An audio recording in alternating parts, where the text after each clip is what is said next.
Learn Punjabi with Jagjit sir इस channel which आप सब का एक बार फिर स्वागत है। इस तो पहला वीडियो आप जी देखो, मैं आपको बेनती करता हाँ कि नवीं वीडियो समय सिर प्राप्त करने लिए साडे चैनल को सबसक्राइब करो, नाल ही बैल आइकॉन के बटन को दबाओ। जेकर यह वीडियो आपको पसंद आए तो लाइक करो तो इस वीडियो को होरां नाल वध तों वध शेयर करो। Learn Punjabi with Jagjit sir इस चैनल की यात्रा में असी उस मुकाम पर पहुँचे हाँ जद असी स्कूली विद्यार्थियों तो थोड़ा जिहा अगे निकल के उन्होंने विद्यार्थी अध्यापक आए नहीं जो सिखियार्थी अध्यापक ने उन्होंने सेवा में हाजिर होए हाँ। अपने आप में भी एनरिच कर रहे हैं क्योंकि जो मैं तुहानूं पढ़ा रहा वो मैं पढ़ाने समय तुहाडे नाल नाल सिख भी रहा, यानी एक दोनों तरफा एक परस्पर जिहड़ा विचारां दा और सिद्धांतां दा आदान प्रदान है। तुसी इस वीडियो राही सीख रहे हो और मैं तुहाडे अनुभव राही इस पासे खड़ा होया सीख रहा। तो हुण जो पैडागोजी का सब तो मेन क्वेश्चन है असी अज उस बारे डिस्कस करना है।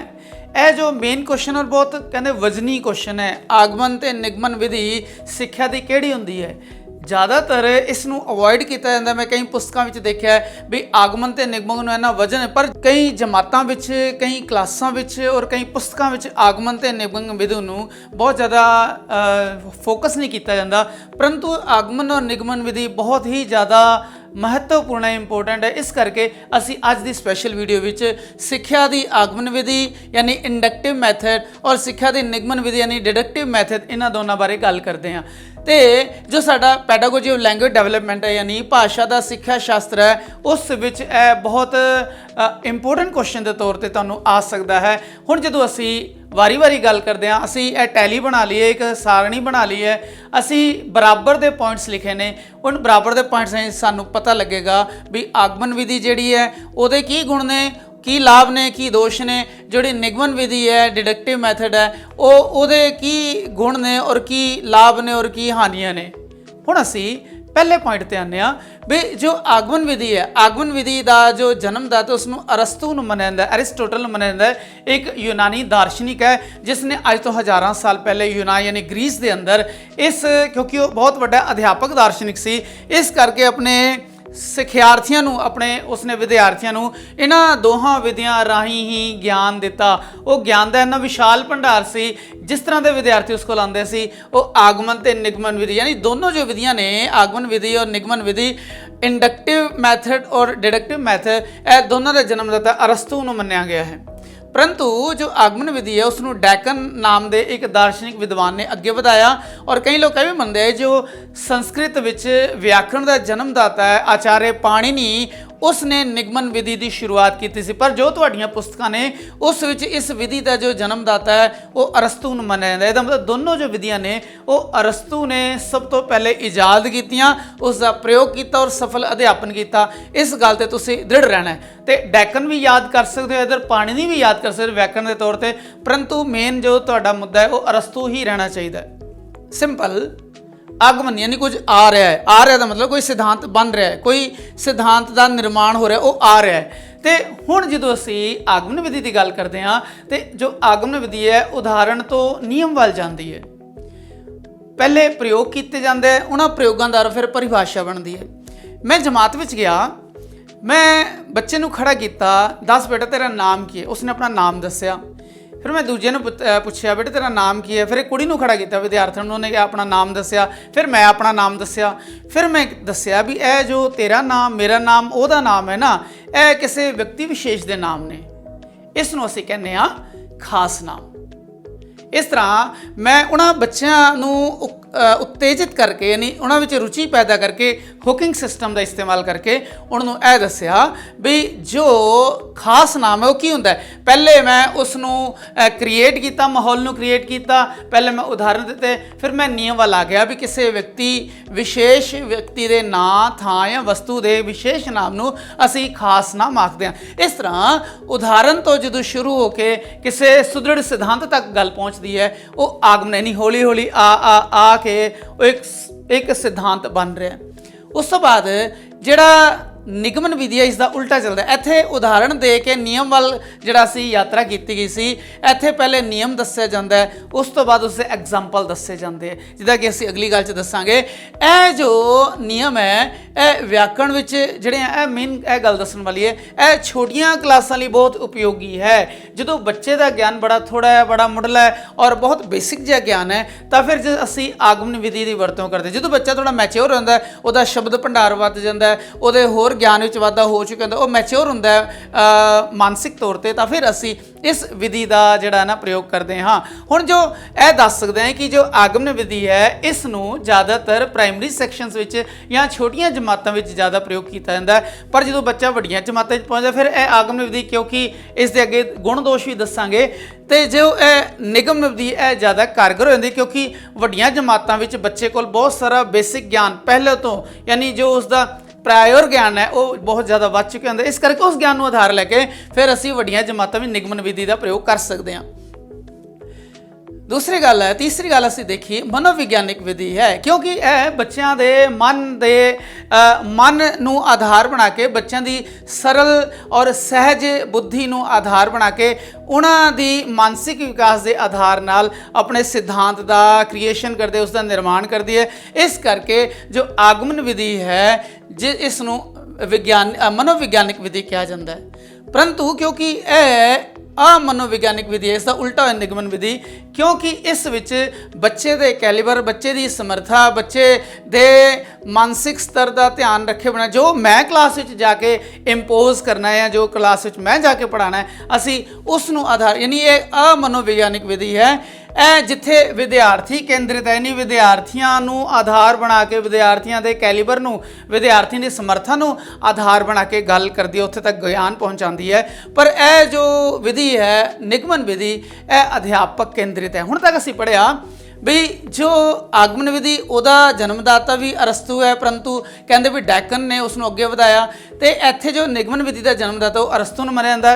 ਪਰ ਕਈ ਲੋਕ ਇਹ ਵੀ ਮੰਨਦੇ ਹੈ ਸ਼ਾਸਤਰੀ ਕਿ ਜੋ ਪਾਣਨੀ ਹੈ, ਵਿਆਕਰਣ ਸੰਸਕ੍ਰਿਤ ਵਿਆਕਰਣ ਦਾ ਸ਼ਾਸਤਰੀ ਹੈ, ਆਚਾਰਿਆ, ਉਸਨੇ ਇਸ ਨਿਗਮਨ ਵਿਧੀ ਦੀ ਵਰਤੋਂ ਕੀਤੀ। ਦੂਜਾ ਪੁਆਇੰਟ ਅਸੀਂ ਦੇਖਿਆ ਵੀ ਉਦਾਹਰਣ ਤੋਂ ਨਿਯਮ ਵੱਲ ਜਾਂਦੇ, ਜਿੱਦਾਂ ਕਿ ਮੈਂ ਐਗਜ਼ਾਮਪਲ ਦਿੱਤੇ ਖਾਸ ਨਾਮ ਦੇ, ਤੇ ਉਸ ਤੋਂ ਬਾਅਦ ਇਹ ਜੋ ਇਸ ਦਾ ਉਲਟਾ ਹੈ, ਇਹ ਉਦਾਹਰਣ ਤੋਂ ਨਿਯਮ ਵੱਲ ਜਾਂਦੀ ਹੈ, ਪਰ ਇਹ ਨਿਯਮ ਤੋਂ ਉਦਾਹਰਣ ਵੱਲ ਜਾਂਦੀ ਹੈ। ਇਸ ਕਰਕੇ ਇਹ ਵਿਗਿਆਨਿਕ ਵਿਧੀ ਹੈ ਮਨੋਵਿਗਿਆਨਿਕ, ਕਿਉਂਕਿ ਇਹ ਵਿਦਿਆਰਥੀ ਨੂੰ ਕੇਂਦਰਿਤ ਕਰਕੇ, ਵਿਦਿਆਰਥੀ ਨੂੰ ਜੋ ਮੁੱਖ ਮੁੱਦਾ ਬਣਾ ਕੇ ਚਲਦੀ ਹੈ ਔਰ ਵਿਦਿਆਰਥੀ ਦੀ ਰੁਚੀ ਦਾ ਧਿਆਨ ਰੱਖਦੀ ਹੈ। ਪਰੰਤੂ ਨਿਗਮਨ ਵਿਧੀ ਅਮਨੋਵਿਗਿਆਨਿਕ ਵਿਧੀ ਹੈ, ਕਿਉਂਕਿ ਅਧਿਆਪਕ ਨੂੰ ਕੇਂਦਰਿਤ ਹੋ ਕੇ ਰਚੀ ਹੋਈ ਹੈ, ਅਧਿਆਪਕ ਨੂੰ ਕੇਂਦਰਿਤ ਹੈ, ਕਿਉਂਕਿ ਅਧਿਆਪਕ ਨੇ ਜੋ ਜਾ ਕੇ ਕਲਾਸ ਵਿੱਚ ਪੜ੍ਹਾਉਣਾ ਹੈ ਉਹ ਨਿਗਮਨ ਵਿਧੀ ਦੁਆਰਾ ਛੇਤੀ ਹੀ ਕਰਾਇਆ ਜਾ ਸਕਦਾ ਹੈ। ਉਸ ਤੋਂ ਬਾਅਦ ਜੋ ਅਗਲਾ ਅਸੀਂ ਸਿੱਖਿਆ ਸੂਤਰ ਬਾਰੇ ਅਸੀਂ ਵੀਡੀਓ ਦੇਖ ਚੁੱਕੇ ਹਾਂ। ਅਸੀਂ ਸਿੱਖਿਆ ਸੂਤਰ ਬਾਰੇ ਗੱਲ ਕਰਨੀ ਹੈ ਵੀ ਆਗਮਨ ਵਿਧੀ ਦੇ ਸਿੱਖਿਆ ਸੂਤਰ ਕਿਹੜੇ ਨੇ ਔਰ ਨਿਗਮਨ ਵਿਧੀ ਦੇ ਸਿੱਖਿਆ ਸੂਤਰ ਕਿਹੜੇ ਨੇ। ਜੋ ਅਸੀਂ ਇਹ ਪੜਾਂਗੇ ਅਸੀਂ ਉਹਦਾ ਅਪੋਜ਼ਿਟ ਇੱਥੇ ਕਰ ਲਾਂਗੇ। ਜੋ ਅਸੀਂ ਇੱਥੇ ਕਿਤੇ ਵਿਸ਼ੇਸ਼ ਤੋਂ ਸਾਧਾਰਨ, ਇੱਥੇ ਉਲਟਾ ਜਾਏਗਾ ਸਾਧਾਰਨ ਤੋਂ ਵਿਸ਼ੇਸ਼। ਇੱਥੇ ਵਿਸ਼ੇਸ਼ ਪਤਾ ਕੀ ਹੈ? ਵਿਸ਼ੇਸ਼ ਸਿਧਾਂਤ ਨਹੀਂ ਹੈ। ਵਿਸ਼ੇਸ਼ ਉਹ ਹੈ ਜੋ ਕਿ ਅਸੀਂ ਬੱਚੇ ਨੂੰ ਸਪੈਸ਼ਲ ਤੌਰ ਤੇ ਇੱਕ ਬੱਚੇ ਨੂੰ ਪੁੱਛਿਆ, ਸਪੈਸ਼ਲ ਤੌਰ ਤੇ ਦੂਜੇ ਬੱਚੇ ਨੂੰ ਪੁੱਛਿਆ, ਉਹ ਵਿਸ਼ੇਸ਼ ਹੈ। ਔਰ ਸਾਧਾਰਨ ਕੀ ਹੈ? ਸਾਧਾਰਨ ਹੈ ਗ੍ਰੈਵਿਟੀ ਦਾ ਨਿਯਮ, ਜਿਸ ਤਰ੍ਹਾਂ ਅਸੀਂ ਪੜ੍ਹਾਉਂਦੇ ਹਾਂ। ਸਾਧਾਰਨ ਹੈ ਵਿਸ਼ੇਸ਼ਣ ਦੀ ਪਰਿਭਾਸ਼ਾ, ਕਿਉਂਕਿ ਵਿਸ਼ੇਸ਼ਣ ਦੀ ਪਰਿਭਾਸ਼ਾ ਔਰ ਗ੍ਰੈਵਿਟੀ ਦਾ ਨਿਯਮ ਸਰਵ ਮਾਨਯ ਹੈ। ਹਰ ਕੋਈ, ਹਰ ਇੱਕ ਨੂੰ ਪਤਾ ਹੈ ਵੀ ਵਿਸ਼ੇਸ਼ਣ ਦੀ ਪਰਿਭਾਸ਼ਾ ਕੀ ਹੈ। ਦਿੱਲੀ 'ਚ ਵੀ ਪਤਾ ਹੈ, ਰਾਜਸਥਾਨ 'ਚ ਵੀ ਪਤਾ ਹੈ, ਯੂਪੀ 'ਚ ਵੀ ਪਤਾ ਹੈ, ਔਰ ਇਸ ਤੋਂ ਦੇਸ਼ ਤੋਂ ਬਾਹਰ ਵੀ ਸਭ ਨੂੰ ਪਤਾ ਹੈ ਵੀ ਜੋ ਐਡਜੈਕਟਿਵ ਦੀ ਜੋ ਪਰਿਭਾਸ਼ਾ ਉਹ ਕੀ ਹੁੰਦੀ ਹੈ, ਵਿਸ਼ੇਸ਼ਣ ਦੀ ਪਰਿਭਾਸ਼ਾ ਕੀ ਹੁੰਦੀ ਹੈ। ਔਰ ਜੋ ਗ੍ਰੈਵਿਟੀ ਦਾ ਨਿਯਮ ਹੈ, ਕਿਉਂਕਿ ਉਹ ਸਭ ਜਗ੍ਹਾ ਪਤਾ, ਇਸ ਕਰਕੇ ਉਹ ਸਾਧਾਰਨ ਗੱਲ ਹੈ। ਪਹਿਲੇ ਅਸੀਂ ਵਿਸ਼ੇਸ਼ ਤਰ੍ਹਾਂ ਦੇ ਉਦਾਹਰਨਾਂ ਦੀ ਵਰਤੋਂ ਕਰਦੇ ਹਾਂ, ਮਿਸਾਲਾਂ ਦੀ ਵਰਤੋਂ ਕਰਦੇ ਹਾਂ, ਪ੍ਰਸ਼ਨਾਂ ਦੀ ਵਰਤੋਂ ਕਰਦੇ ਹਾਂ। ਉਸ ਤੋਂ ਬਾਅਦ ਇਹੀ ਜੋ ਗੱਲ ਹੈ ਉਹ ਇੱਕ ਸਾਧਾਰਨ ਨਿਯਮ ਤੱਕ ਪਹੁੰਚਦੀ ਹੈ। ਜਦੋਂ ਅਸੀਂ ਗ੍ਰੈਵਿਟੀ ਦੀ ਗੱਲ ਕਰਦੇ ਹਾਂ, ਜਦੋਂ ਅਸੀਂ ਗ੍ਰੈਵਿਟੀ ਦੀ ਗੱਲ ਸਮਝਾਉਣੀ ਹੈ ਤਾਂ ਅਸੀਂ ਜਿਹੜਾ ਹੈ ਨਾ ਬੱਚੇ ਨੂੰ ਕੁਐਸਚਨ ਪੁੱਛਦੇ ਹਾਂ, ਬੱਚੋ ਇਹ ਦੱਸੋ ਵੀ ਤੁਸੀਂ ਪੈਨ ਫੜਿਆ, ਉਸ ਨੂੰ ਛੱਡ ਦਿੱਤਾ ਤੇ ਕਿੱਥੇ ਜਾਏਗਾ? ਜ਼ਮੀਨ ਤੇ ਜਾਏਗਾ। ਫਿਰ ਅਸੀਂ ਕਹਿੰਦੇ ਆ ਵੀ ਕੋਈ ਵੀ ਚੀਜ਼ ਜਦੋਂ ਉੱਤੇ ਗਿਰਾਈ ਜਾਂਦੀ ਹੈ ਨਾ, ਬੜੇ ਸਾਰੇ ਐਗਜ਼ਾਮਪਲ ਪੁੱਛ ਕੇ ਦੱਸ ਕੇ ਅਸੀਂ ਬੱਚੇ ਨੂੰ ਇਹ ਮਨਵਾਉਂਦੇ ਆ, ਬੱਚੇ ਨੂੰ ਇਹ ਦੱਸਦੇ ਆ ਵੀ ਇਹ ਗ੍ਰੈਵਿਟੀ ਦਾ ਸੂਤਰ ਹੈ, ਕਿਉਂਕਿ ਉਹ ਸਰਵ ਸਧਾਰਨ ਸਭ ਨੂੰ ਪਤਾ ਹੈ। ਉਹ ਇਸ ਕਰਕੇ ਜੋ ਗ੍ਰੈਵਿਟੀ ਦਾ ਸੂਤਰ ਹੈ, ਜੋ ਉਸ ਦਾ ਸਿਧਾਂਤ ਹੈ, ਅਸੀਂ ਉਸ ਤੱਕ ਪਹੁੰਚਣ ਲਈ ਵਿਸ਼ੇਸ਼ ਤਰ੍ਹਾਂ ਦੇ ਅਲੱਗ-ਅਲੱਗ ਬੱਚੇ ਨੂੰ ਖਾਸ ਤਰ੍ਹਾਂ ਦੇ ਜੋ ਉਦਾਹਰਣ ਅਸੀਂ ਲਵਾਂਗੇ। ਉਸ ਤੋਂ ਬਾਅਦ ਅਸੀਂ ਗੱਲ ਕਰਦੇ ਹਾਂ ਇਸ ਪਾਸੇ ਸਿੱਖਿਆ ਸੂਤਰ ਨਿਗਮਨ ਵਿਧੀ ਦਾ। ਇਸ ਦਾ ਸਿੱਖਿਆ ਸੂਤਰ ਉਲਟਾ ਹੋ ਜਾਏਗਾ ਸਾਧਾਰਨ ਤੋਂ ਵਿਸ਼ੇਸ਼। ਸਾਧਾਰਨ ਕੀ ਹੈ? ਸਰਵ ਮਾਨੇ ਸਰਵ ਸਧਾਰਨ ਵਿੱਚ ਇਹ ਪਪੂਲਰ ਹੈ ਕਿ ਅੱਜ ਅਸੀਂ ਗ੍ਰੈਵਿਟੀ ਬਾਰੇ ਅੱਜ ਅਸੀਂ ਵਿਸ਼ੇਸ਼ਣ ਬਾਰੇ ਗੱਲ ਕਰਾਂਗੇ। ਪਹਿਲੇ ਮੈਂ ਵਿਸ਼ੇਸ਼ਣ ਦੱਸਤਾ, ਜਾਂ ਸਾਇੰਸ ਦੀ ਕਲਾਸ ਵਿੱਚ ਗ੍ਰੈਵਿਟੀ ਦੱਸ ਦਿੱਤੀ, ਜਾਂ ਹਿੰਦੀ ਦੀ ਕਲਾਸ ਸੰਧੀ ਦੇ ਨਿਯਮ ਦੱਸ ਦਿੱਤੇ। ਤੇ ਇਹ ਮੈਂ ਨਿਯਮ ਪਹਿਲੇ ਸਥਾਪਿਤ ਕੀਤੇ, ਉਸ ਤੋਂ ਬਾਅਦ ਬੱਚੇ ਨੂੰ ਅੱਗੇ ਪੜ੍ਹਾਉਣਾ ਸ਼ੁਰੂ ਕੀਤਾ। ਜਿੱਦਾਂ ਮੈਂ ਦੱਸਿਆ, ਇਹ ਵੱਡੀਆਂ ਕਲਾਸਾਂ ਲਈ ਇੱਕ ਯੋਗ ਸਾਧਨ ਹੈ, ਯੋਗ ਵਿਧੀ ਹੈ, ਜੋ ਸੁਟੇਬਲ ਵਿਧੀ ਹੈ, ਪਰੰਤੂ ਇਹ ਛੋਟੀਆਂ ਜਮਾਤਾਂ ਲਈ। ਕਈ ਵਾਰ ਮੈਂ ਤਾਂ ਇਸ ਵਿਧੀ ਨੂੰ ਹੀ ਜ਼ਿਆਦਾ ਤੌਰ ਤੇ ਆਪਣੇ ਵਿਦਿਆਰਥੀਆਂ ਲਈ ਵਰਤਦਾ, ਭਾਵੇਂ ਉਹ ਛੋਟੀ ਜਮਾਤ ਦੇ ਹੋਣ, ਕਿਉਂਕਿ ਉਹਨਾਂ ਵਿੱਚ ਰੁਚੀ ਜਾਗਰਿਤ ਕਰਨਾ, ਉਹਨਾਂ ਨੂੰ ਹੁੱਕ ਪਾ ਕੇ ਆਪਣੇ ਵੱਲ ਖਿੱਚਣਾ, ਇਹ ਬਹੁਤ ਜ਼ਰੂਰੀ ਹੁੰਦਾ ਹੈ। ਔਰ ਜੋ ਹੁਕਿੰਗ ਕਰਨ ਦਾ ਸਿਸਟਮ ਉਹ ਇਹਦੇ ਵਿੱਚ ਬਹੁਤ ਚੰਗਾ ਹੈ। ਉਸ ਤੋਂ ਬਾਅਦ ਸਿੱਖਿਆ ਸੂਤਰ ਨੰਬਰ 2 ਆਗਮਨ ਵਿਧੀ ਚੱਲਦਾ ਹੈ, ਗਿਆਤ ਤੋਂ ਅਗਿਆਤ। ਬੱਚੇ ਨੂੰ ਜੋ ਕੁਝ ਪਤਾ ਹੈ, ਜੋ ਉਸ ਨੂੰ ਇਸ ਤੋਂ ਅੱਜ ਜੋ ਜਮਾਤ ਵਿੱਚ ਬੈਠਾ ਹੈ, ਇਸ ਤੋਂ ਪਹਿਲੇ ਸਮਾਜ ਵਿੱਚੋਂ, ਪਰਿਵਾਰ ਵਿੱਚੋਂ, ਪਿਛਲੀ ਕਲਾਸਾਂ ਵਿੱਚ ਜੋ ਉਸਨੇ ਗ੍ਰਹਿਣ ਕੀਤਾ, ਉਸ ਦਾ ਆਧਾਰ ਹੈ, ਉਸ ਨੂੰ ਗਿਆਤ, ਉਸ ਨੂੰ ਪਤਾ ਹੈ। ਗਿਆਤ ਤੋਂ ਮੈਂ ਅਗਿਆਤ ਵੱਲ ਜਾਣਾ ਹੈ। ਜਦੋਂ ਉਸ ਨੂੰ ਮੈਂ ਐਗਜ਼ਾਮਪਲਸ ਪੁੱਛਦਾ ਬੱਚਿਆਂ ਦੇ ਨਾਵਾਂ ਦੇ, ਥਾਵਾਂ ਦੇ ਨਾਵਾਂ ਦੇ, ਚੀਜ਼ਾਂ ਦੇ ਨਾਵਾਂ ਦੇ, ਉਹ ਉਸ ਨੂੰ ਪਹਿਲੇ ਹੀ ਪਤਾ ਹੈ। ਇਹ ਗੱਲਾਂ ਪੁੱਛ ਕੇ ਉਹਨੂੰ ਮੈਂ ਨਾਮ ਤੱਕ ਲੈ ਕੇ ਆਨਾ ਹਾਂ। ਇਹਦਾ ਮਤਲਬ ਹੈ ਮੈਂ ਉਸਦੇ ਗਿਆਤ ਵਾਲੇ ਮੈਟੀਰੀਅਲ ਨੂੰ ਆਧਾਰ ਬਣਾ ਕੇ ਜੋ ਅਗਿਆਤ, ਯਾਨੀ ਜਿਸ ਬਾਰੇ ਉਸ ਨੂੰ ਪਤਾ ਹੀ ਨਹੀਂ ਹੈ, ਅੱਜ ਉਹ ਕਲਾਸ ਵਿੱਚ ਬੈਠਾ ਹੈ, ਉਸ ਨੂੰ ਨਹੀਂ ਪਤਾ ਵੀ ਸਾਡੇ ਸਰ ਨੇ ਮੈਨੂੰ ਨਾਮ ਪੜ੍ਹਾਉਣਾ ਹੈ, ਪੜ੍ਹਨਾਮ ਪੜ੍ਹਾਉਣਾ ਹੈ ਜਾਂ ਸੰਧੀ ਪੜ੍ਹਾਉਣੀ, ਉਹਦਾ ਮਤਲਬ ਕੀ ਹੈ। ਪਰੰਤੂ ਜੋ ਉਸ ਨੂੰ ਪਤਾ ਹੈ, ਅਸੀਂ ਉਸ ਨੂੰ ਆਧਾਰ ਬਣਾ ਕੇ ਸੰਧੀ ਤੇ ਜਾਂ ਨਾਮ ਦੀ ਪਰਿਭਾਸ਼ਾ ਤੇ ਪਹੁੰਚਦੇ ਹਾਂ। ਇੱਥੇ ਜਦੋਂ ਅਸੀਂ ਨਿਗਮਨ ਵਿਧੀ ਦੀ ਗੱਲ ਕਰਦੇ ਹਾਂ ਤਾਂ ਸਿੱਖਿਆ ਸੂਤਰ ਉਸ ਦਾ ਆਪੋਜ਼ਿਟ ਹੋ ਜਾਂਦਾ ਹੈ। ਇੱਥੇ ਅਗਿਆਤ ਤੋਂ ਗਿਆਤ। ਮੈਂ ਜਮਾਤ ਵਿੱਚ ਗਿਆ, ਬੱਚਿਆਂ ਨੂੰ ਮੈਂ ਲਿਖ ਦਿੱਤਾ ਅੱਜ ਦਾ ਟੌਪਿਕ ਹੈ ਸੰਧੀ ਵਿਛੇਦ, ਜਾਂ ਅੱਜ ਮੈਂ ਲਿਖ ਦਿੱਤਾ ਵਿਸ਼ੇਸ਼ਣ। ਉਸ ਤੋਂ ਬਾਅਦ ਮੈਂ ਬੱਚਿਆਂ ਨੂੰ ਦੱਸਿਆ ਵਿਸ਼ੇਸ਼ਣ ਦੀ ਪਰਿਭਾਸ਼ਾ। ਉਹ 'ਚ ਮੈਂ ਫਿਰ ਲਿਖਾਂਗਾ ਗੁਣਵਾਚਕ ਵਿਸ਼ੇਸ਼ਣ ਕੀ ਹੁੰਦਾ ਹੈ, ਉਸ ਤੋਂ ਬਾਅਦ ਗਿਣਤੀਵਾਚਕ ਕੀ ਹੁੰਦਾ ਹੈ, ਮਿਣਤੀਵਾਚਕ ਕੀ ਹੁੰਦਾ ਹੈ, ਵੀ ਗੁਣਵਾਚਕ ਕਹਾਂਗੇ ਜਦੋਂ ਕਿਸੇ ਨਾਮ ਜਾਂ ਪੜਨਾਮ ਦੇ ਗੁਣ ਜਾਂ ਦੋਸ਼ ਦੱਸ ਕੇ ਉਸ ਨੂੰ ਆਮ ਤੋਂ ਖਾਸ ਬਣਾਇਆ ਜਾਂਦਾ, ਅਸੀਂ ਉਸ ਨੂੰ ਗੁਣਵਾਚਕ ਵਿਸ਼ੇਸ਼ਣ ਆਖਦੇ ਹਾਂ। ਇਹ ਪੂਰੀ ਇੱਕ ਫਿਕਸ, ਇੱਕ ਬਣੀ ਬਣਾਈ, ਇੱਕ ਰੈਡੀਮੇਡ ਅਵਧਾਰਨਾ, ਇੱਕ ਕਨਸੈਪਟ ਹੈ, ਇੱਕ ਪੂਰਾ ਪਰਿਭਾਸ਼ਾ ਹੈ। ਇਸ ਨੂੰ ਮੈਂ ਪਹਿਲੇ ਲਿਖ ਦਿੱਤਾ, ਫਿਰ ਮੈਂ ਬੱਚਿਆਂ ਨੂੰ ਇੱਕ ਐਗਜ਼ਾਮਪਲ ਦੱਸਿਆ, ਬੱਚਿਆਂ ਨੇ ਫਿਰ ਉਸ ਦੇ ਆਸਰੇ 2-3 ਐਗਜ਼ਾਮਪਲ ਹੋਰ ਦੱਸੇ, ਕੁਝ ਨੇ ਦੱਸੇ, ਕੁਝ ਨੇ ਨਹੀਂ ਦੱਸੇ। ਇਸ ਦਾ ਮਤਲਬ ਵੱਡੀਆਂ ਜਮਾਤਾਂ ਵਿੱਚ ਉਹ ਟਫ ਜੋ ਗਿਆਨ ਹੈ ਅਸੀਂ ਇਸ ਨਿਗਮਨ ਵਿਧੀ ਦੁਆਰਾ ਦਿੱਤਾ। ਬੱਚੇ ਨੂੰ ਅਗਿਆਤ, ਯਾਨੀ ਜੋ ਉਸ ਨੂੰ ਅੱਜ ਨਹੀਂ ਪਤਾ ਸੀ, ਅੱਜ ਵਿਸ਼ੇਸ਼ਣ ਪੜ੍ਹਾਉਣਾ, ਸੰਧੀ ਵਿਛੇਦ ਪੜ੍ਹਾਉਣਾ, ਜਾਂ ਅੱਜ ਉਸ ਨੂੰ ਕਿਹੜਾ ਸਿਧਾਂਤ ਪੜ੍ਹਾਉਣਾ, ਪਹਿਲੇ ਉਹ ਸਿਧਾਂਤ ਦੱਸਿਆ, ਉਸ ਦੀ ਪਰਿਭਾਸ਼ਾ ਦੱਸੀ, ਉਸ ਦੇ ਨਿਯਮ ਦੱਸੇ, ਉਸ ਤੋਂ ਬਾਅਦ ਉਸ ਨੂੰ ਪੜ੍ਹਾ ਕੇ ਉਸ ਨੂੰ ਸਰਲਤਾ ਤੱਕ, ਯਾਨੀ ਟਫ ਤੋਂ ਸਰਲਤਾ ਤੱਕ, ਇਹ ਜੋ ਅਸੀਂ ਗੱਲ ਕਰਦੇ ਹਾਂ ਨਾ, ਇਹ ਈਜ਼ੀ ਤੋਂ ਅਸੀਂ ਜਾਂ ਟਫ ਤੱਕ ਲੈ ਕੇ ਆਉਣਾ। ਉਸ ਤੋਂ ਬਾਅਦ ਸਰਲ ਤੋਂ ਕਠਿਨ। ਜਮਾਤ ਵਿੱਚ ਮੈਂ ਇੱਕ ਛੋਟੇ ਬੱਚੇ ਨੂੰ ਖੜਾ ਕੀਤਾ ਆਪਣੀ ਕਲਾਸ ਵਿੱਚ, ਉਹਨੂੰ ਮੈਂ ਕਿਹਾ ਤੂੰ ਬਾਜ਼ਾਰ ਜਾਣਾ ਹੈ? ਉਹਨੇ ਕਿਹਾ ਹਾਂ ਜਾਣਾ। ਮੈਂ ਕਿਹਾ ਅੱਛਾ, ਇਹ ਮੈਂ ਤੈਨੂੰ 100 ਰੁਪਏ ਦਿੱਤੇ, ਤੂੰ ਆਪਣੇ ਸਾਥੀ ਨੂੰ ਬਾਜ਼ਾਰ ਲੈ ਕੇ ਜਾ, ਔਰ ਤੂੰ ਇਹ ਮੰਨ ਲੈ, ਅਸੀਂ ਅਭਿਨੈ ਕੀਤਾ ਕਲਾਸ ਵਿੱਚ, ਇਹ ਮੰਨ ਲੈ ਕਿ ਤੇਰੇ ਕੋਲ 100 ਰੁਪਏ ਹੈ, ਤੂੰ ਇੱਕ ਦੁਕਾਨ ਤੇ ਗਿਆ, ਉਹਦੇ ਕੋਲੋਂ ਤੂੰ 15 ਰੁਪਏ ਦੀ ਕਾਪੀ ਖਰੀਦੀ, ਤੂੰ ਅੱਗੇ ਗਿਆ, ਤੂੰ 10 ਰੁਪਏ ਦੇ ਫਰੂਟ ਖਰੀਦੇ, ਹੋਰ ਅੱਗੇ ਗਿਆ, ਉੱਥੋਂ ਫਿਰ ਤੂੰ ਖੇਲਣ ਲਈ ਇੱਕ ਖਿਡੌਣਾ ਲਿਆ। ਹੁਣ ਇਹ ਦੱਸ ਤੂੰ ਕਿੰਨੇ ਪੈਸੇ ਖਰਚ ਕੀਤੇ ਔਰ ਕਿੰਨੇ ਪੈਸੇ ਤੇਰੇ ਕੋਲ ਬਚੇ। ਮੈਂ ਉਦਾਹਰਨਾਂ ਦੇ ਕੇ ਉਹਨਾਂ ਬੱਚਿਆਂ ਦੇ ਦਿਮਾਗ ਵਿੱਚ ਰੁਚੀ ਪੈਦਾ ਕਰ ਦਿੱਤੀ, ਤੇ ਉਹਨਾਂ ਨੇ ਦੇਖ ਲਿਆ ਵੀ 100 ਰੁਪਏ ਦਿੱਤੇ, ਐਨੇ ਉੱਥੇ ਮਾਈਨਸ ਹੋ ਗਏ, ਐਨੇ ਉੱਥੇ ਡਿਡਕਟ ਹੋ ਗਏ, ਐਨੇ ਉੱਥੇ ਘਟ ਗਏ। ਉਸ ਤੋਂ ਬਾਅਦ ਉਸਨੇ ਆਪਣੇ ਦਿਮਾਗ ਵਿੱਚ ਜਿਹੜਾ ਅਸੀਂ ਕੈਲਕੂਲੇਸ਼ਨ ਕੀਤਾ, ਜੇ ਨਹੀਂ ਕੀਤਾ ਫਿਰ ਮੈਂ ਉਸਨੂੰ ਬੋਰਡ ਤੇ ਲਿਆ ਕੇ ਦੱਸਿਆ ਵੀ ਪਹਿਲੇ 100 ਸੀਗੇ, 100 ਚੋਂ ਐਨੇ ਮਾਈਨਸ ਕੀਤੇ, ਫਿਰ ਜਾਂ ਫਿਰ ਸਾਰੇ ਜਿਹੜੇ ਉਹਨੇ ਕੱਢੇ ਉਹਨਾਂ ਸਭ ਨੂੰ ਪਲੱਸ ਕਰਕੇ 100 ਚੋਂ ਮੈਂ ਮਾਈਨਸ ਕਰ ਦਿੱਤੇ। ਬੱਚੇ ਨੂੰ ਕਨਸੈਪਟ ਕਲੀਅਰ ਹੋ ਗਿਆ ਵੀ ਬਾਜ਼ਾਰ ਦੇ ਉਦਾਹਰਣ ਰਾਹੀਂ ਪਲੱਸ ਤੇ ਮਾਈਨਸ ਕਿਸ ਤਰ੍ਹਾਂ ਕਰਨਾ ਹੈ। ਦੂਜਾ ਉਦਾਹਰਣ ਮੈਂ ਲਿਆ ਕਿ ਮੈਂ ਬੱਚੇ ਨੂੰ ਪੁੱਛਿਆ ਵੀ ਇਸ ਮਹੀਨੇ ਕਿਹਦਾ ਬਰਥਡੇ ਸੀਗਾ, ਸਭ ਬੱਚੇ ਨੇ ਹੱਥ ਖੜੇ ਕੀਤੇ, ਮੇਰਾ ਆਇਆ ਸੀਗਾ, ਮੇਰਾ ਉਹ ਸੀਗਾ, ਤੇ ਬੱਚੇ ਨੇ ਆਪਣੇ ਜਨਮ ਦਿਨ ਦੱਸੇ। ਉਹਨਾਂ ਨੂੰ ਮੈਂ ਜਨਮ ਤਰੀਕਾਂ ਪੁੱਛਿਆ, ਜਨਮ ਦੇ ਮਹੀਨੇ ਪੁੱਛੇ, ਬੱਚਿਆਂ ਨੂੰ ਰੁਚੀ ਜਾਗੀ, ਹਾਂ ਸਰ ਮੇਰੇ ਬਾਰੇ ਪੁੱਛਣਾ ਚਾਹੁੰਦੇ ਆ, ਜਾਂ ਮੈਂ ਦੱਸਾਂ ਸਰ ਨੂੰ ਕਿ ਮੇਰਾ ਜਨਮ ਦਿਨ ਕਦੋਂ ਆਉਂਦਾ ਹੈ, ਤੁਸੀਂ ਕੀ ਕੁਛ ਕੀਤਾ ਸੀ, ਬੱਚੇ ਦੱਸਦੇ ਅਸੀਂ ਡੈਕੋਰੇਸ਼ਨ ਕੀਤੀ ਸੀ, ਅਸੀਂ ਰਿਲੇਟਿਵ ਅਸੀਂ ਆਪਣੇ ਦੋਸਤ ਬੁਲਾਏ, ਫਿਰ ਉਹਨਾਂ ਨੇ ਕੀ ਕੀਤਾ, ਉਹਨਾਂ ਨੇ ਇੰਜੋਏ ਕੀਤਾ। ਅੱਛਾ ਤੁਸੀਂ ਸਜਾਵਟ ਕਿੱਦਾਂ ਕੀਤੀ ਸੀ? ਬੱਚੇ ਨੇ ਦੱਸਿਆ ਅਸੀਂ ਉਹ ਬੰਟਿੰਗ ਪੇਪਰ ਲਿਆਂਦੇ ਸੀ, ਅਸੀਂ ਉੱਥੇ ਕੈਂਡਲ ਲਾਈਆਂ ਸੀ, ਫਿਰ ਅਸੀਂ ਗੁਬਾਰੇ ਫੁਲਾਏ ਸੀ। ਕਿੰਨੇ ਗੁਬਾਰੇ ਲਿਆਂਦੇ ਸੀ ਵੀ? ਅਸੀਂ ਗੁਬਾਰੇ ਕਿੰਨੇ ਫੁਲਾਏ ਸੀ? ਐਨੇ ਫੁਲਾਏ ਸੀ, ਨੇ ਫੁੱਟ ਗਏ। ਅੱਛਾ ਫੁੱਟ ਗਏ, ਇਹ ਦੱਸੋ ਫੁੱਟੇ ਕਿਉਂ? ਉਹਨੇ ਦੱਸਿਆ ਵੀ ਹਵਾ ਜ਼ਿਆਦਾ ਭਰ ਗਈ ਸੀ ਨਾ, ਇਸ ਕਰਕੇ। ਫਿਰ ਉਹਨੇ ਦੱਸਿਆ ਹਵਾ ਇਸ ਕਰਕੇ ਭਰ ਗਈ ਸੀ ਕਿਉਂਕਿ ਇਹ ਵਾਯੂ ਦਾਬ ਦਾ ਸਿਧਾਂਤ ਕੰਮ ਕਰਦਾ ਹੈ, ਕਿਉਂਕਿ ਉੱਥੇ ਜਿਹੜੀ ਗੁਬਾਰੇ ਜਿਹੜੀ ਝਿੱਲੀ ਹੈ ਨਾ ਬੈਲੂਨ ਦੀ, ਉੱਤੇ ਇੱਕ ਵਿਸ਼ੇਸ਼ ਪ੍ਰਕਾਰ ਤੱਕ ਦਾ ਬਲ, ਉਸ ਤੋਂ ਬਾਅਦ ਉਹ ਬਲ ਸਹਿਣ ਨਹੀਂ ਕਰ ਪਾਉਂਦਾ, ਉਹ ਜੋ ਝਿੱਲੀ ਹੈ ਉਹ ਫਟ ਜਾਂਦੀ ਹੈ। ਮੈਂ ਉਹਨੂੰ ਹਵਾ ਦਾ ਦਾਬ ਦੱਸਿਆ, ਜਾਂ ਫਿਰ ਸਾਈਕਲ ਦੇ ਟਾਇਰ ਰਾਹੀਂ, ਕਾਰ ਦੇ ਟਾਇਰ ਰਾਹੀਂ ਮੈਂ ਦੱਸਿਆ ਵੀ ਜਦੋਂ ਅਸੀਂ ਸਾਈਕਲ ਦੇ ਟਾਇਰ ਵਿੱਚ ਜ਼ਿਆਦਾ ਹਵਾ ਭਰਦੇ ਹਾਂ ਤਾਂ ਜਦੋਂ ਅਸੀਂ ਮੋਟਰਸਾਈਕਲ ਦੇ ਟਾਇਰ ਵਿੱਚ ਜ਼ਿਆਦਾ ਹਵਾ ਭਰਦੇ ਹਾਂ ਇੱਕ ਸੀਮਾ 'ਤੇ ਆ ਕੇ ਟਾਇਰ ਫਟ ਜਾਂਦਾ ਹੈ। ਜਦੋਂ ਅਸੀਂ ਐਗਜ਼ਾਮਪਲ ਲੈ ਕੇ ਬੱਚੇ ਨੂੰ ਇੱਥੇ ਤੱਕ ਖੜਾ ਕਰ ਦਿੱਤਾ ਕਿ ਬੱਚਾ ਹੁਣ ਸਮਝ ਰਿਹਾ ਹੈ ਕਿ ਮੈਨੂੰ ਵਾਯੂ ਦਾਬ ਦੇ ਨਿਯਮ ਸਮਝਾਏ ਜਾ ਰਹੇ ਨੇ ਜਾਂ ਮੈਨੂੰ ਕਿਸੇ ਵਿਆਕਰਣ ਦੇ ਸਿਧਾਂਤ ਨੂੰ ਸਮਝਾਇਆ ਜਾ ਰਿਹਾ ਹੈ, ਤਾਂ ਬੱਚੇ ਦੀ ਰੁਚੀ ਜਾਗਰਤ ਹੋਈ, ਉਸ ਨੂੰ ਸਾਰੀ ਗੱਲ ਦਾ ਪਤਾ ਲੱਗ ਗਿਆ ਵੀ ਜੋ ਅਸੀਂ ਗੁਬਾਰਾ ਮੈਂ ਫੁਲਾਇਆ ਸੀ ਉਸ 'ਚ ਮੈਂ ਹਵਾ ਭਰੀ ਸੀ, ਉਹ ਗੁਬਾਰਾ ਜ਼ਿਆਦਾ ਹਵਾ ਕਰਕੇ ਫਟ ਗਿਆ ਸੀ। ਉਹ ਕਿਉਂ ਫਟ ਗਿਆ ਸੀ? उसने हौली हौली वो सिद्धांत मन च क्रिएट कर लिया कि जो वायु दाब ज़्यादा हो जाए, एयर प्रैशर ज़्यादा हो जाए, तो फिर जो चीज़ है फिर मैं उसनों उसका सूत्र दसिया भी उसनों किद्दां गिणदे है, उसनों किद्दां नापदे है, उसदा सिद्धांत की है। यानी मैं उसनों सरल तो कठिन तक लैके आ गया एग्जाम्पल लैके। जदों असीं निगमन विधि वाल जाने हाँ तां मैं देखा भी उत्थे सरल तो कठिन से कठिन तो सरल हो गया। मैं क्लास जाते उत्ते लिखदा अज असीं वायु दाब बारे, असीं अज विशेषण बारे पढ़ावांगे, ਉਹਦੀ परिभाषा यह ਹੁੰਦੀ है, ਉਹਦਾ नियम यह ਹੁੰਦਾ है, ਉਹਦਾ जो यूनिट है उसनों इस तरह नापते हैं, इस तरह ਉਹਨੂੰ इस तरह व्यक्त करते, इस तरह दसते हैं।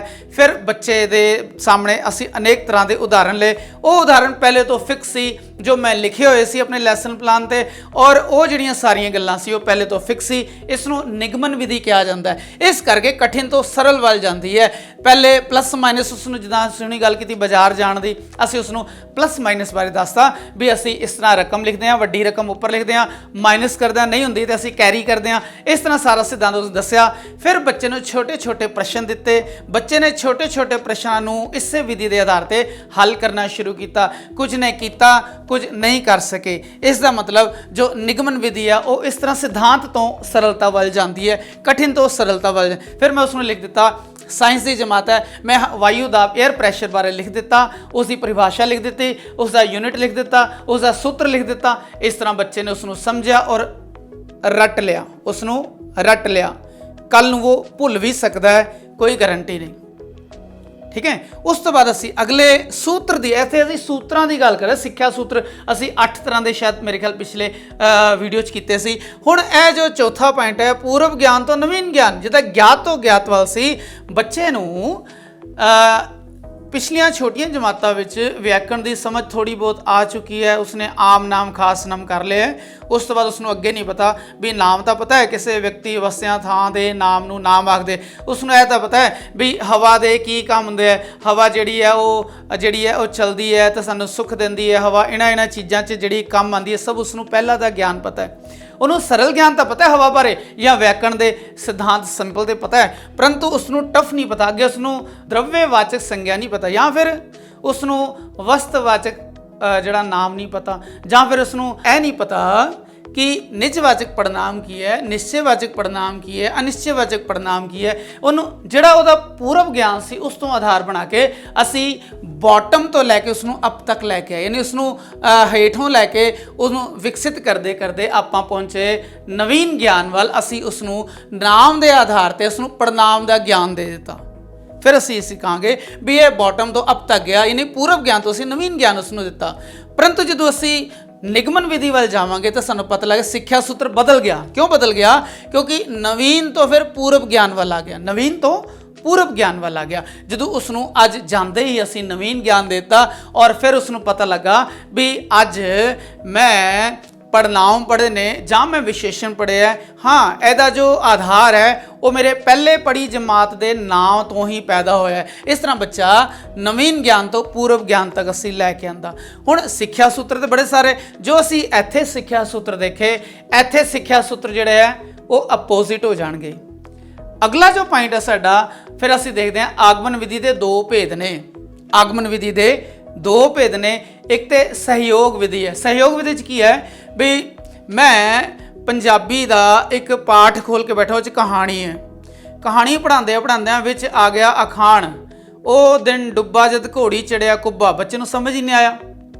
हुण मैं पढ़ाते पढ़ाते पाठ रोक के उन्होंने दस्या भी अखाण हुंदे है, और यह जो अखाण है ओ दिन डुब्बा जद घोड़ी चढ़िया कुब्बा, यह इस मौके पर वरत्या जाता है। तो उसनूं असीं कहने आ सहयोग विधि, यानी पाठ पुस्तक पढ़ाते पढ़ाते मैं मौखिक तौर पर उसनूं पुस्तक के अंदरों ही उसका ज्ञान करा दिता कि यह अखाण की हुंदा है। दूजी इसकी आगमन विधि का जो दूजा भेद है वह प्रतख भाषा है। इस विच की है बई पुस्तक पढ़न के नाल नाल उसनूं नेम या सिद्धांत भी कराए जाते हैं अभ्यास द्वारा।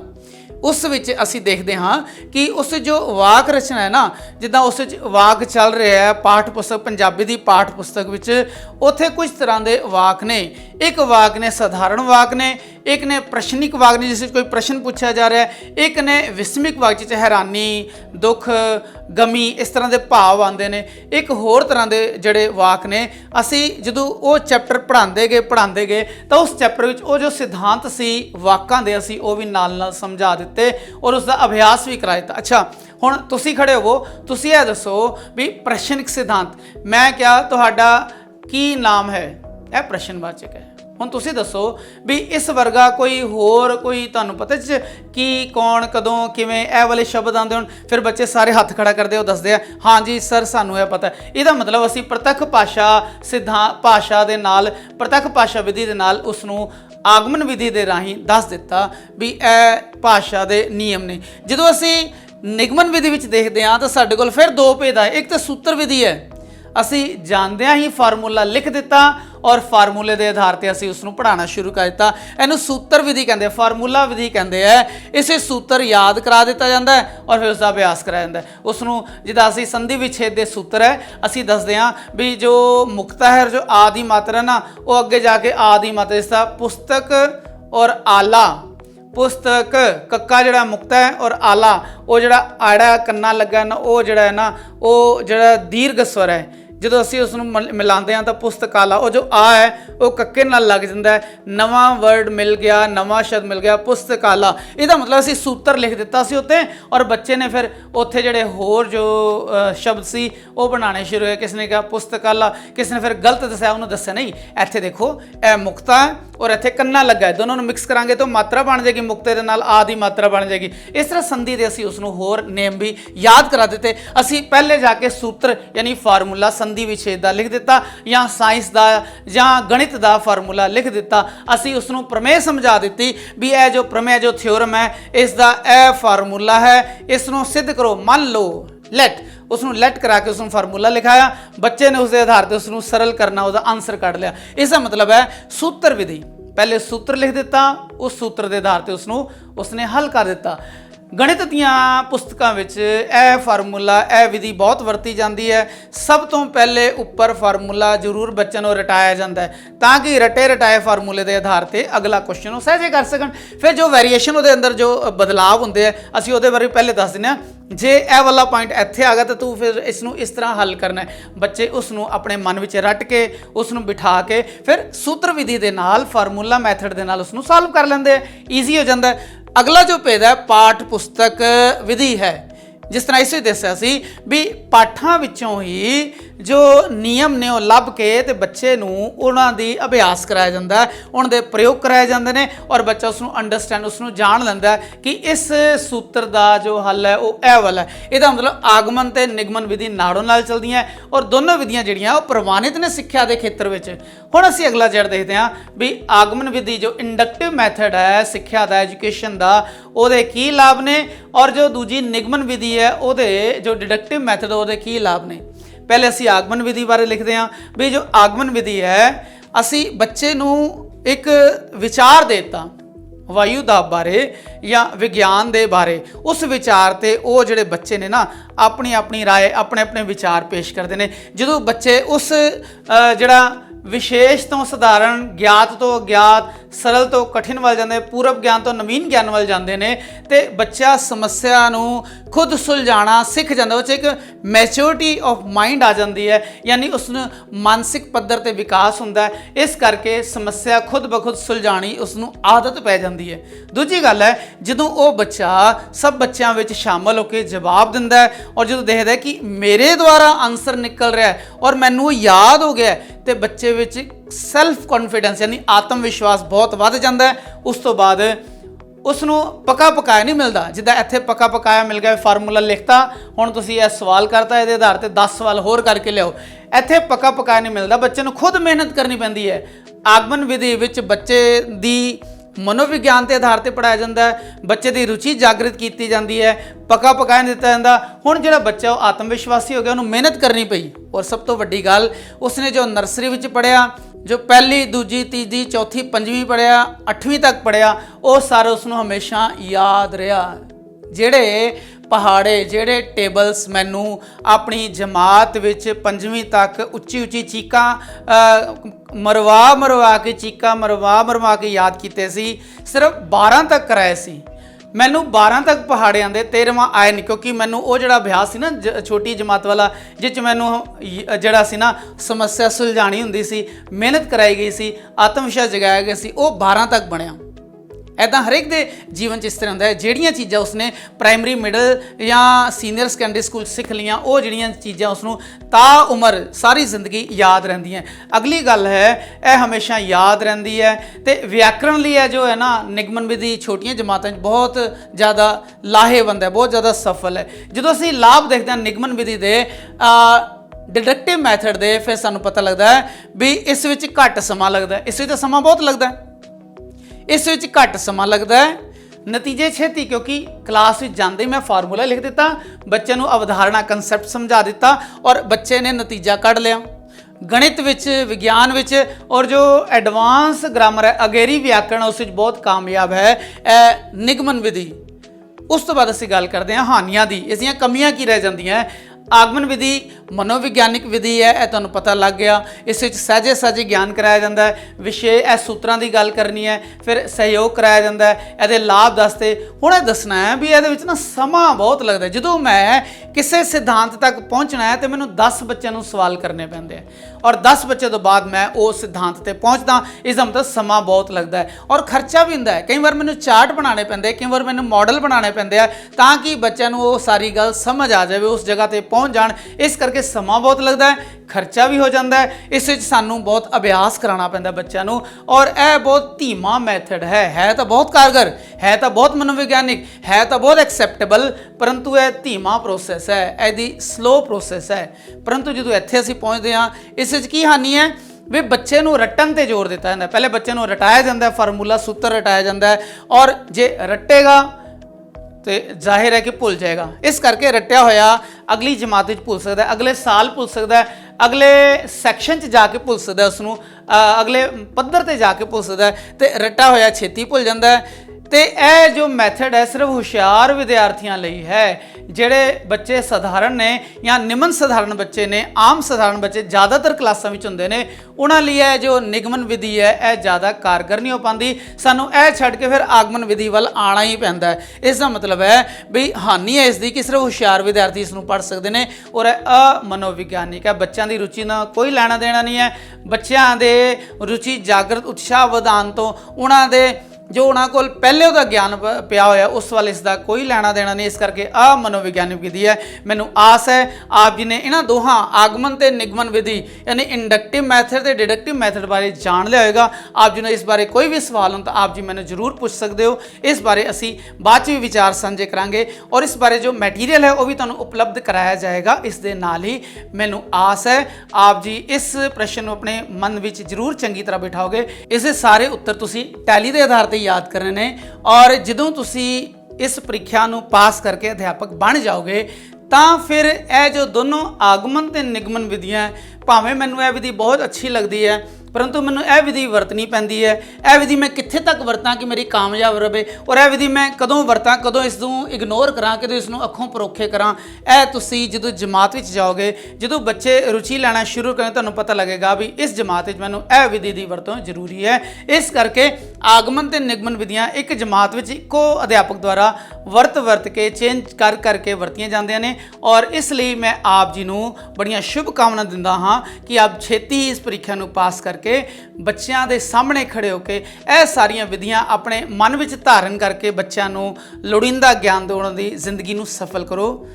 मेरियां बेस्ट विशेस आप दे नाल ने। आग्या बख्शो। वाहिगुरू जी का खालसा, वाहिगुरू जी की फतेह। नवीं वीडियो समय सिर प्राप्त करने लिए साडे चैनल को सबसक्राइब करो, नाल ही बैल आइकॉन के बटन को दबाओ। जेकर यह वीडियो आपको पसंद आए तो लाइक करो, तो इस वीडियो को होरां नाल वध तो वध शेयर करो।